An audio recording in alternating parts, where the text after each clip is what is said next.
I just watched Rancho Deluxe from Fun City Editions, which is a partner label of Vinegar Syndrome. What did I think? Should you buy it? Stick with me and find out. Like and subscribe.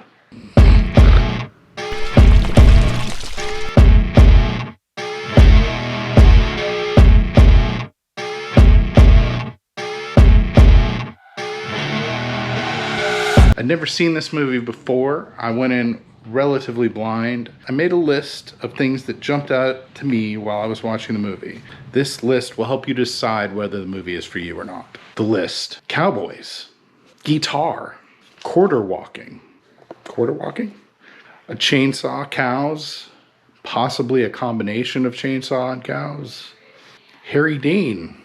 I didn't know he was in it. There he was. Usually that's enough for me. Maybe that's enough for you. A dog mask. Pretty funny dog mask. There's some good humor in this movie. Quirky, not evenly humorous necessarily, but there's a lighter tone for sure. Frolicking. You figure out what that means. Jimmy Buffett did the music. He's also in it. And there might be someone playing with him on stage playing the harmonica that you recognize if you look closely. Joe Spinell shows up. Of course he does. And everything in this time period, right? Well, of course this too. But I didn't know that. Pong. A fairly well played game of Pong. The electronic, video game Pong. Fandango is used. I was sort of impressed by that one. There's like random singing that springs out at one point. It's not a musical and it gets shut down, but it happens, which was unexpected. There's an orchestra.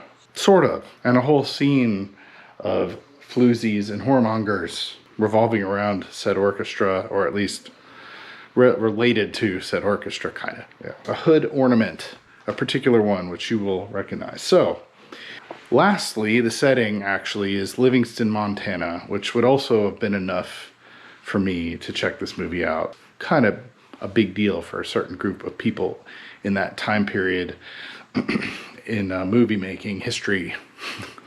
And I think a lot of them are still there, so it's not like it's a finished thing, but I think this is around the time when that started. And I live in the Keys, so there's like a connection between like Keys and Key West and Livingston, Montana that is, I'm still piecing together in my brain. So I enjoyed it.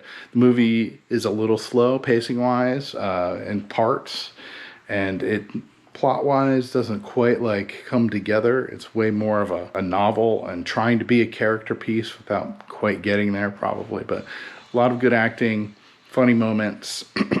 It's well shot. It's a good movie. It just, considering all of the people in it, including the ones I didn't mention, it would be hard not to go into it, especially back when it was released, expecting more than it is. But I bought it, and I think you should too. Rancho Deluxe. Like and subscribe.